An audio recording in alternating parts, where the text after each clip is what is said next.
welcome to She the People TV Digital Women's Awards. The last 2 years have been really difficult for entrepreneurs working in the food sector. The lockdown not only restricted their access to buyers, but also sparked concerns regarding safety and uncertainty about the availability of essentials in the market. So, how did entrepreneurs working in the food sector deal with all these problems? How did they renovate their business to come out on the other side of this pandemic armed with lessons for the future? To discuss this and much more, today we have three women with us. Please welcome Shauravi Malik, co-founder of Slurrpfarm, Rashmi Daga, founder of Fresh Menu, and Aditi Dugar, who runs the restaurant Masque and the catering company Sage and Saffron. Thank you to all of you for joining us. So to start the discussion, I want to ask each one of you, what was the experience like running the business during the COVID? You can start, Aditi. I think COVID really gave each one of us an opportunity to reinvent ourselves, Pre-COVID, I think we were all very complacent or, sort of very, I think in a very sort of, we were in a very routine way of doing things. But, what COVID for me really offered was an opportunity to reinvent. What about you, Shauravi? I think initially it was such a big shock to the system as it was for everybody. It didn't matter where you were, what you did, what sector. I think what followed after, and it was like a great silence after, was the ability to pause and, like Aditi saying, right, reinvent or reimagine in many ways. And I think it also helped shut down doors or avenues which maybe all of us were pursuing, which needed, closure in some way. I think that personally for us, the thing that really made a difference is people started thinking about health and being health conscious and making the link between what you eat and nutrition, which was really, is something we have always stood for. But it was really important. And that whole period of COVID helped people see that link more clearly. What about you, Rashmi? Yeah, I think exactly similar sentiments. I think it was the shock value and basically stuff that you never thought would hit you. Like, this is not something that is even in your plan B, C, D ever. And you didn't know how long it's going to last and, what all is impacted. The initial blow was massive. So I think you kind of, as an entrepreneur, where you're usually always thinking that I solve problems every day. There's some problems that don't have immediate answers and you don't have answers. So I think it was a lot of realization that, some things will have to go with the flow. So take a seat back, take a pause, really reflect on what you've been doing, what's truly necessary, what will take you further. How do you survive in these situations? I think, a lot of eventually also self-reflection during these times. So, Rashmi, you've raised this very important point of self-reflection. I think every entrepreneur was going through this phase during the pandemic.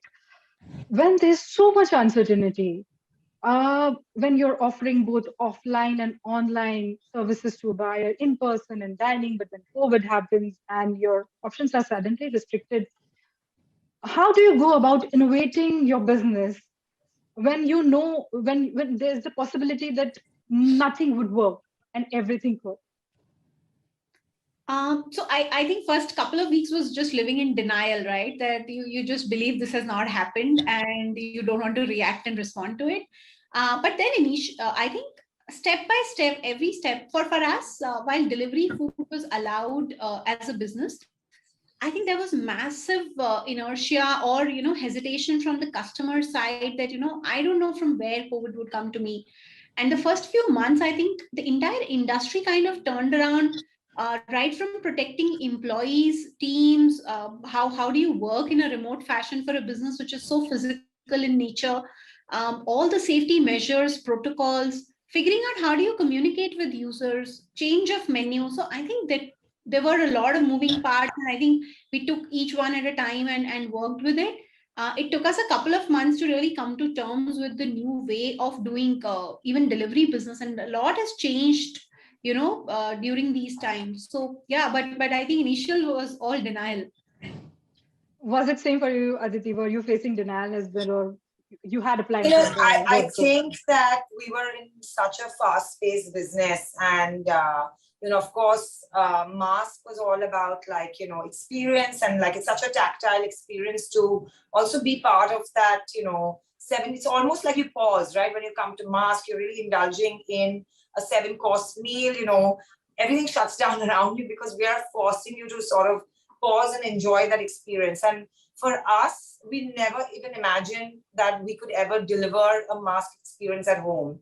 So, of course, the 2 weeks, meant that we did take that pause, and we, sort of took that time to, think about how we would reinvent a model like Masque. It was a huge challenge, but I mean, I think the benefit for us or the team was really sort of the experiences that the catering company sort of brought to the table at that time. Sage and Saffron was a loved catering company in the city, and we always knew how to sort of package an experience, right? Whether it was offering a 360-degree experience to a client or beautifully curating it with table settings, etc. So we really knew how to sort of package that experience.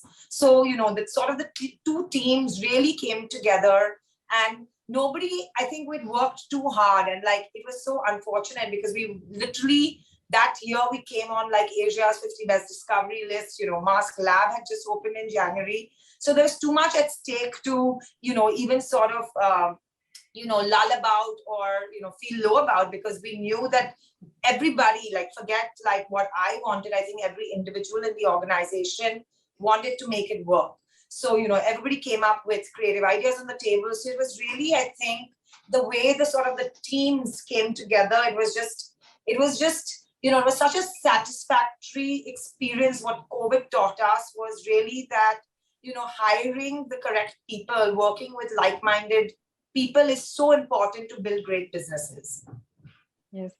Shauravi, you cater to children. Uh, in times when safety is such a big concern, how did you have to reinvent how you put Slurrpfarms forth so that parents felt comfortable?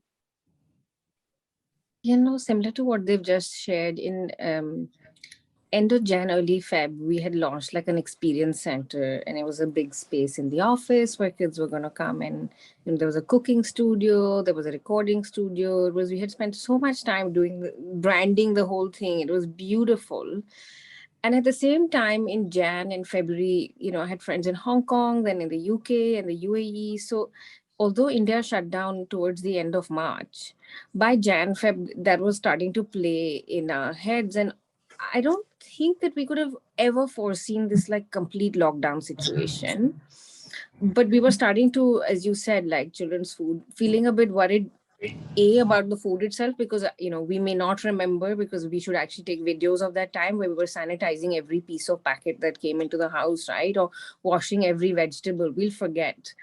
And then the second thing was like, we wanted to be sure that we were not putting any team members in the line of harm at the time. And at the same time, we ran out of cash because people stopped paying us.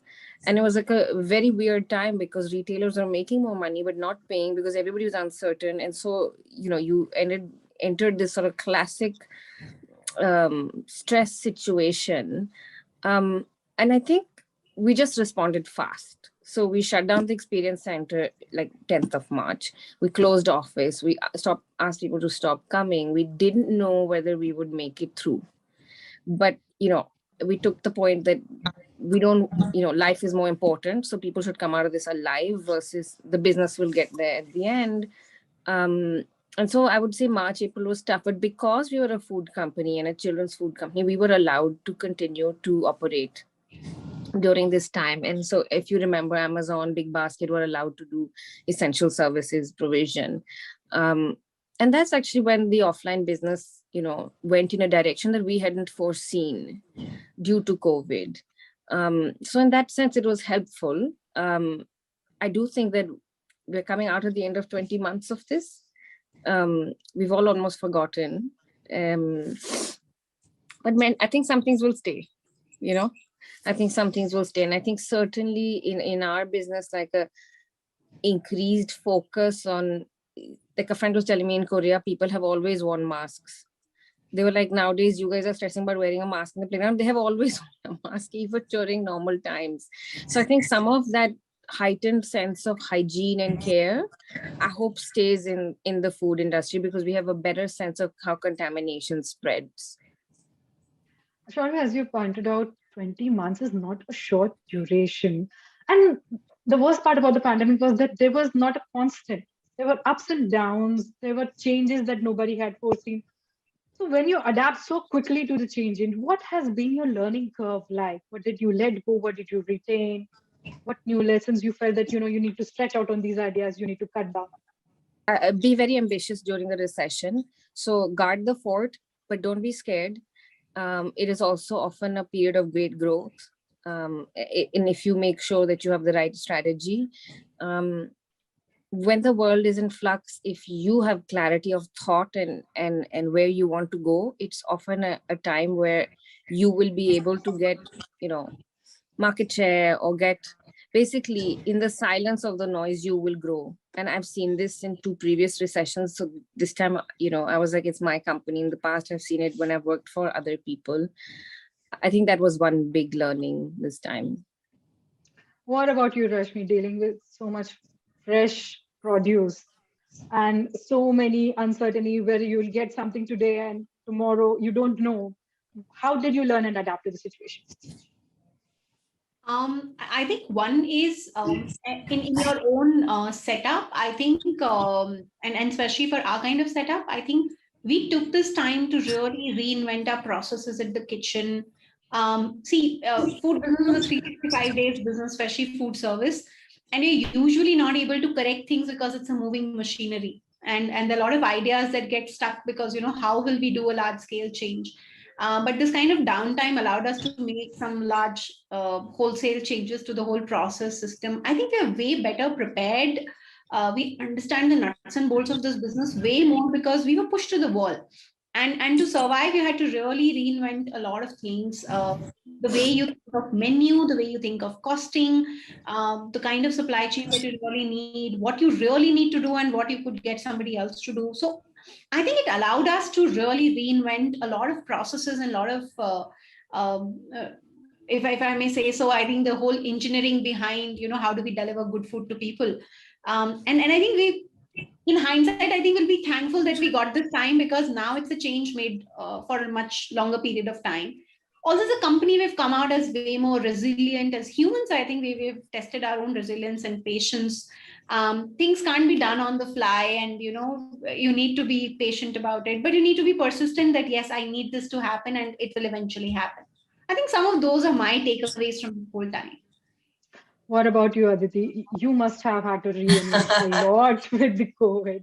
Suddenly, catering must have been an option. Do resonate with both Shauravi and Rashmi on like the things that have been said about, when you are so particular as companies about processes and hygiene, and it just got so heightened during COVID. So, for us, touch wood, because we were always such a conscious company, and, we were, for us, like, we welcome people into our kitchens even pre-COVID. So for us, it became a more sort of a thing of pride, that how we need to set up better processes through COVID. And touch wood, I mean, the last 20 months, the team had stayed safe, our audience was safe.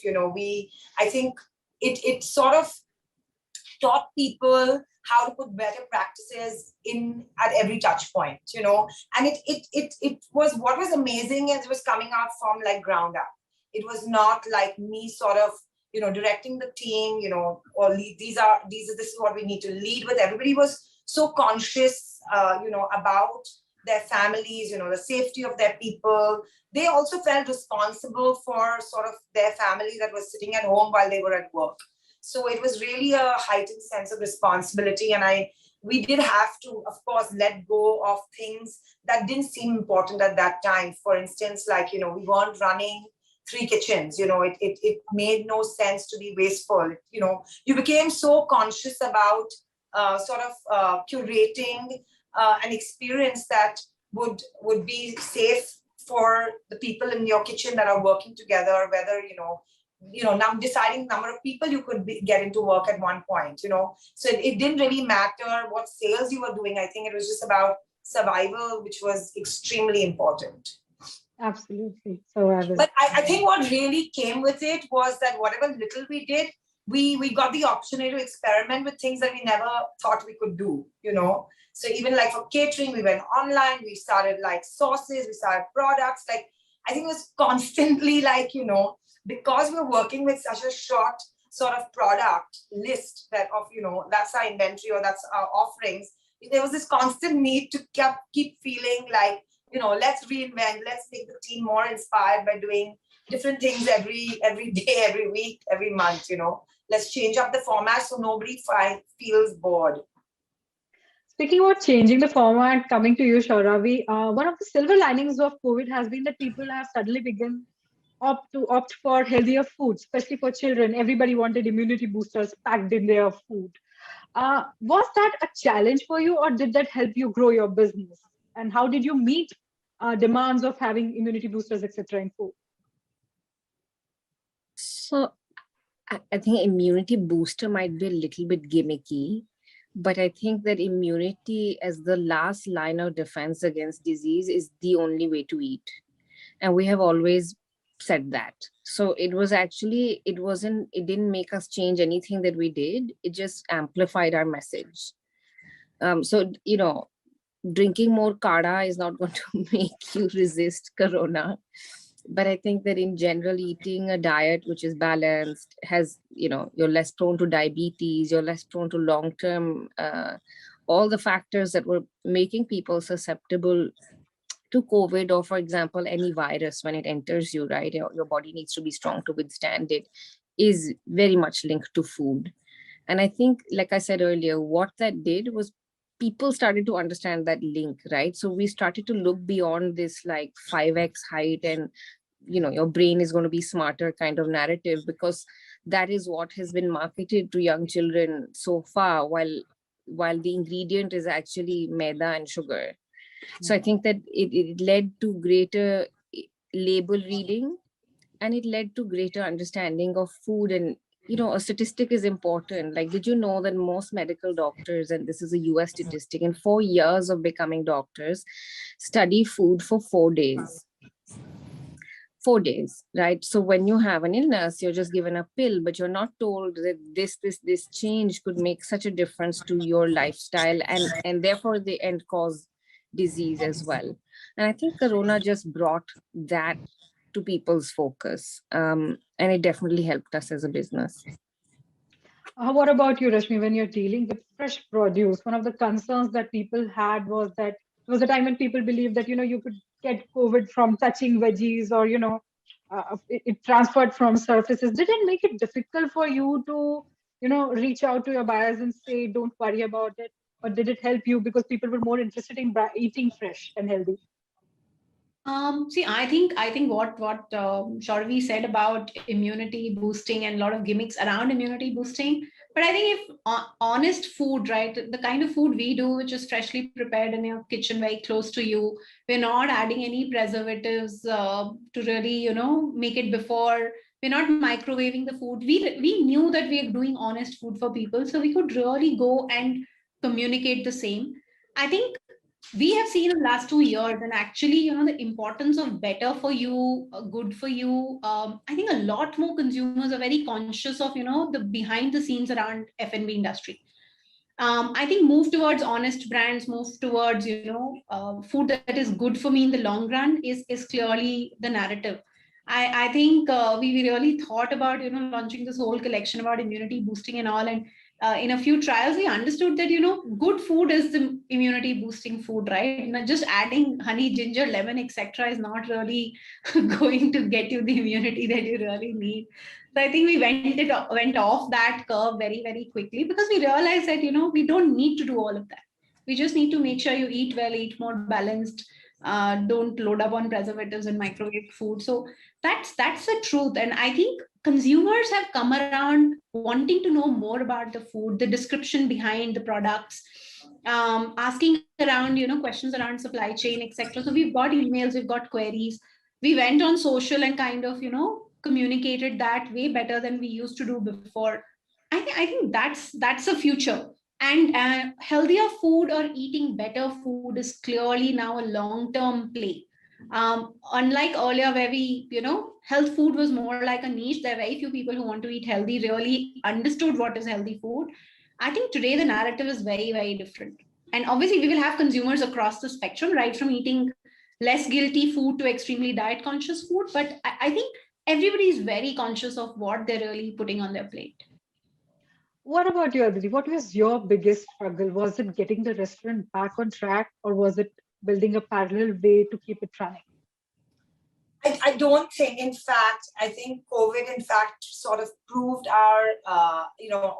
both my businesses are very ingredient and, is all freshly prepared food, and it was always very close to, using ingredients in its prime and its seasonality, and really sort of processing it in the most sustainable, honest way, and really creating delicious food has always sort of been our brand philosophy. And in fact, what sort of COVID reinforced for us in a good way is that people started understanding that cheap food is not necessarily sort of the way forward for quality. And it sort of redefined everything that we stood for. And I think we're doing more business than we ever did before. People started respecting sort of our philosophy better, our thought process better, our processes, our experience better. So I think we gained a lot through COVID, and I think it was a huge opportunity for sort of reinstating the facts of, health, nutrition, quality, better dining, experience dining, and really sort of knowing your food.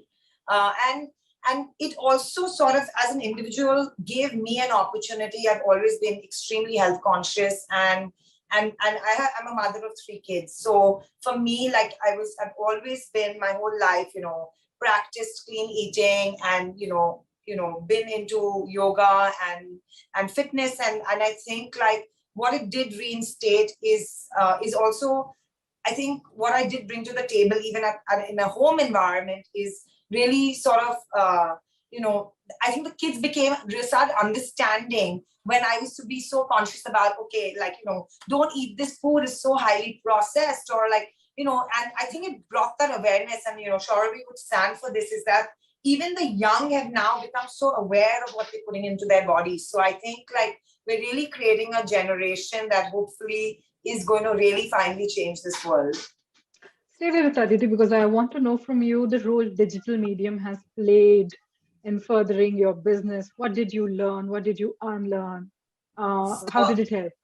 It a lot of great things happened. I also came on board as a chief advisor for a very, very important sort of brand coming out of India. It's called Araku Coffee, and their whole backstory stems on regenerative agriculture and soil science and soil nutrition. And I think like having the opportunity to, I had the time, and which gave me sort of created this opportunity for me to engage with brands that, I admired, but finally could work closely with.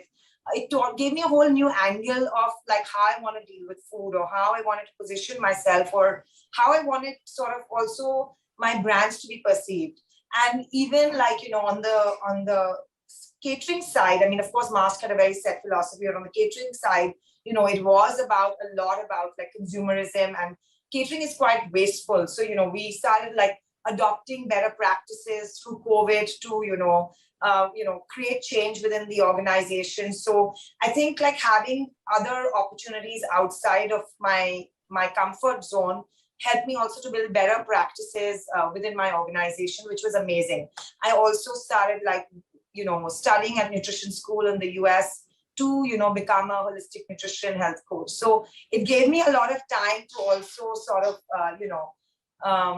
look at how, the next part of my growth plan, or the way I want to digital media, or what it will mean to my business, and how I want to grow it, is sort of giving me a new sort of vision for a new landscape to be in as well.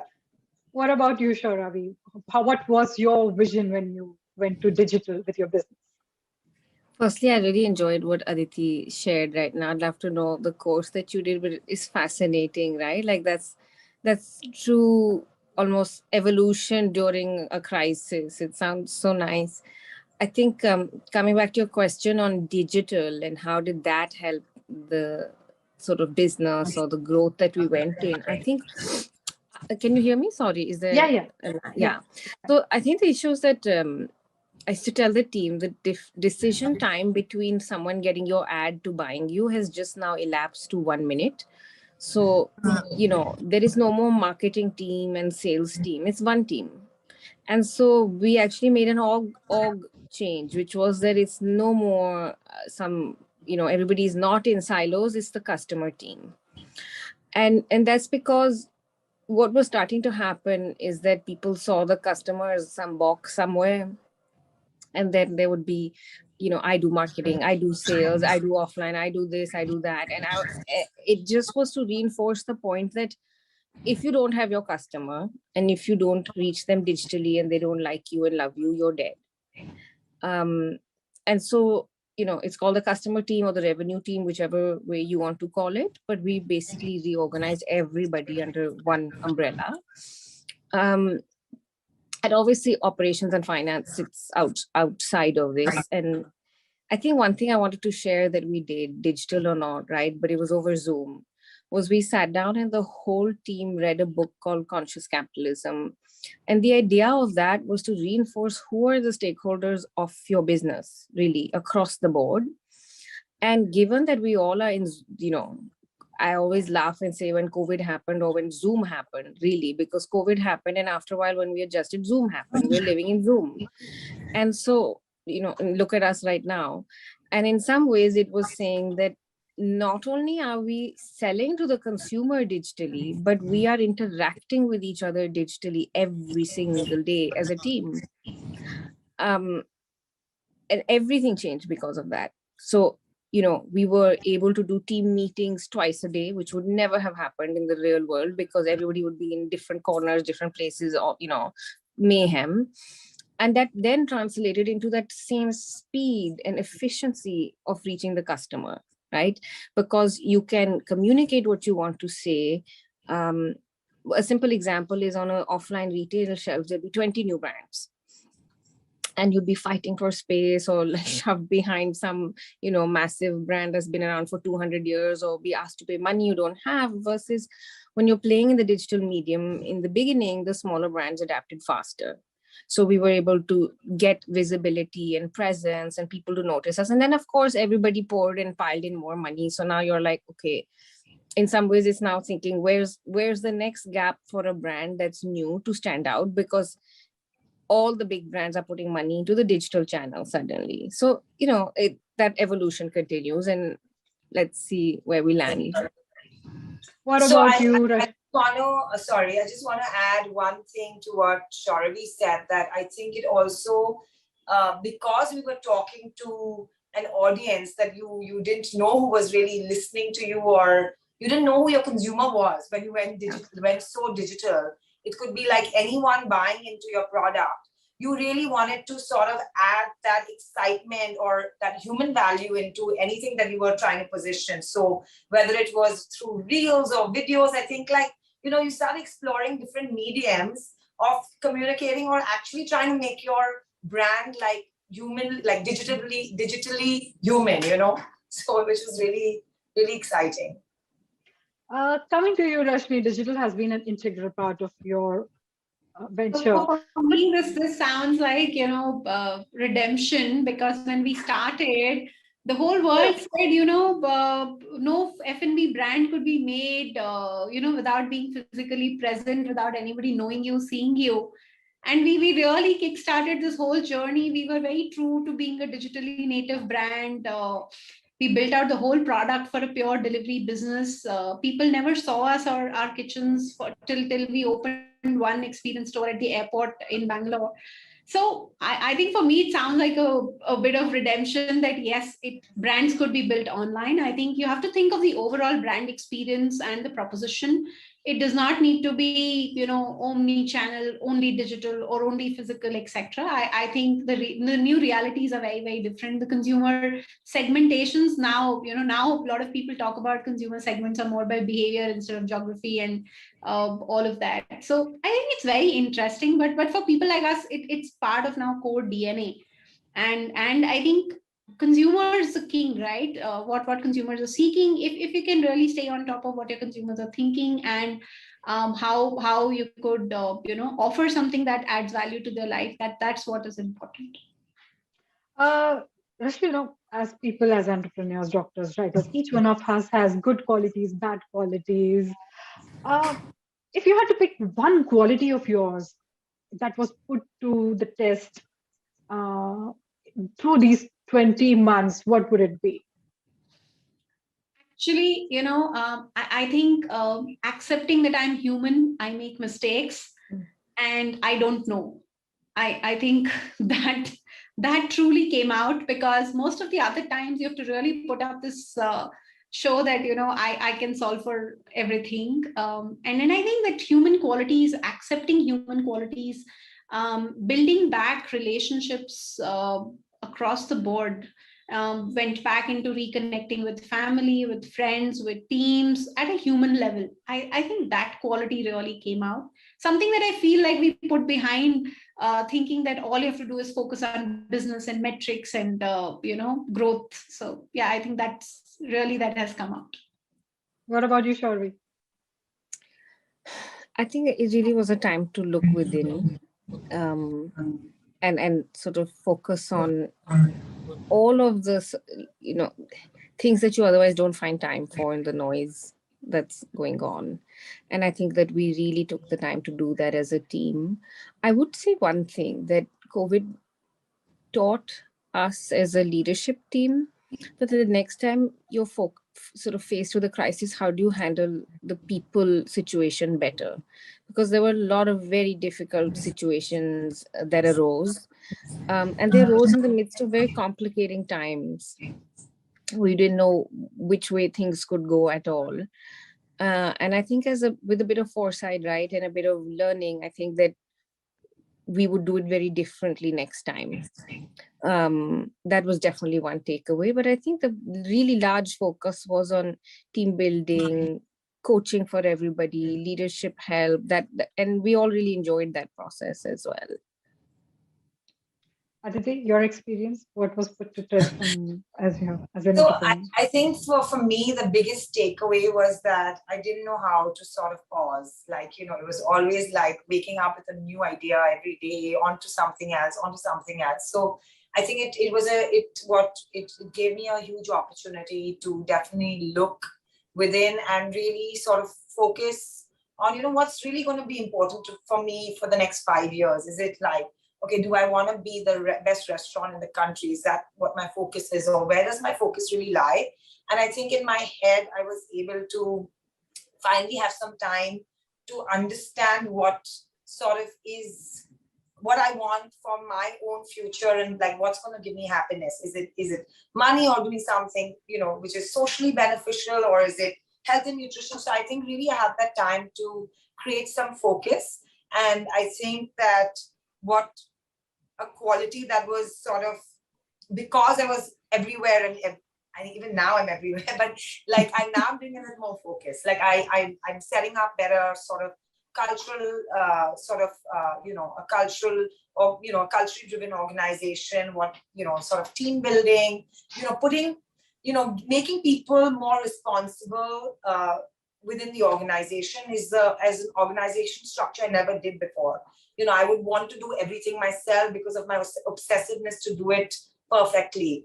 And finally, I've been able to sort of let go, take a step back, and realize that, these are sort of people who are also lifting me up in the process and should have equal opportunity to get that limelight. Yeah. Shauravi, now the past 20 months were all about survival and sustaining yourselves, but now times are changing. Now it's going to be about taking it a step further. So how do you plan to do that? What's next for you? Yeah, I mean, I would be lying if I said the last 20 months were like that. I'd say the first 3 months were like that. Have never cried so much on a daily basis because there was constant fear. We also have never probably worked this hard. It was like the whole day was, how do I make this get back on its feet? I'd say the last year has been touch wood, a really, really, really strong year for us. And it has given us so much confidence and so much belief, and because growth happened, right? And so you can now dare to dream and imagine in a way that perhaps pre-COVID would have taken longer. So it just has led to speed. We've seen maybe 4x growth in the last just 9 months itself. And so plans for the next year are super ambitious, super exciting. One fun thing that happened during COVID is that we started calling all our customers. And then we realized that 30% of the people we were calling were young men. They didn't seem to have children. They were just eating, a lot of different Slurrpfarm things because they were like, it's healthy, it's good for me. I don't know, some fitness regime, someone recommended it. So there were all these like bodybuilding gym young kids. That was a revelation. So it has opened up new ways of thinking for us in terms of an adult brand, which is going to launch next month. So that's definitely on the cards in the next year. Congratulations on that. Coming to you, Rashmi, what are your plans? How do you plan to take Fresh Menu a step further from here? Yeah, I think from here on, next year looks very, very exciting because we're finally doubling down on the markets that we are present in. There's a new brand launch in the works. And I think this whole time around, and Shauravi put it very correctly, I think after the first few months, you just had to get ahead. So while survival is the key, but I think next year looks like really a road ahead. So Aditi, what about you? Big plans for next year? Big plans. We are looking at also growing Masque in a global space. I think also what the most fun aspect of the last 2 years has been to sort of, be in the spirit of collaboration, because, you wanted all sort of the good brands to survive, and everybody was reaching out to everybody to collaborate, to, jointly create a noise or jointly be on a path to say, we are on the sort of we have shared value systems, and, let's join forces to do things better. So I think the idea of collaboration is super exciting space for me, and, a lot of exciting things coming up. Great. So Aditi, if there's one thing that you would like to offer as an advice to emerging women entrepreneurs in this field of food and beverage, what would it be? Earlier on, my advice was always to be fearless, figure it out as you move along. That was definitely pre-COVID. Though I am a very, very fearless person, but I think like also from my learnings, I have thought about, like, I think I didn't know how to remain silent. And I think the art in the new world or new age of really running businesses and being successful entrepreneurs is really also, is really being silent, having better absorption, and taking a bit of more calculated risks. Great. That's great. What about you, Shauravi? I mean, it must be the same. Is it the same for you, or do you have anything different to that? No, similar. I'd say, I think it's interesting actually how the parallels of all our experiences have been quite similar. I think maybe one thing COVID taught me is that every rule I thought existed has been broken. So I'm going to hold forth on advice, like hold back on advice and so on.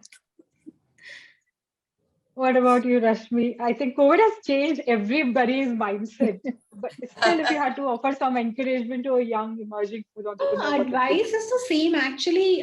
Good times or bad times or crazy times. I think if you're really up to a good idea and you really wish to, pursue entrepreneurship, I think there's never a better time than now in India. And I think the advice remains the same. Follow your passion, follow make sure you know what you're getting into, but then don't hesitate. Just jump in, try it out. Like, there should be no fear of failure. And I think times have moved so fast, so differently. I worked at a startup 13 years back. And at that time, it sounded like such a huge risk to join a startup and, change your career track. Today, actually, everybody and all of us are looking for entrepreneurial mindset for recruitment. So I think whether you're an entrepreneur or whether you're thinking enterprisingly, I think that's clearly the need of the hour. So jump in. We need more of women to really jump in and not worry about, whether they'll be super successful or will it all bomb. 99% of startups shut down, but it's okay, you learn. So Absolutely. I think And that's also, great Yamini, advice. what a week, right? Like Nika listing Yeah, Yeah. it's such a fab time super. for all the female entrepreneurs in there to really not think that age, gender, anything can be any bar. It's a really exciting time. It's very exciting. Absolutely. It's an exciting time to be an entrepreneur and use digital medium. Take that leap of faith. Thank you so much to three of you for taking our time to speak with Thank us. you, It was Yamini. great This was having really you. fun. And what a fun panel. Thank you. Thank Thank you. you. And the rest of you, our viewers, thank you for joining us as well. Please stay tuned in for the rest of our panels.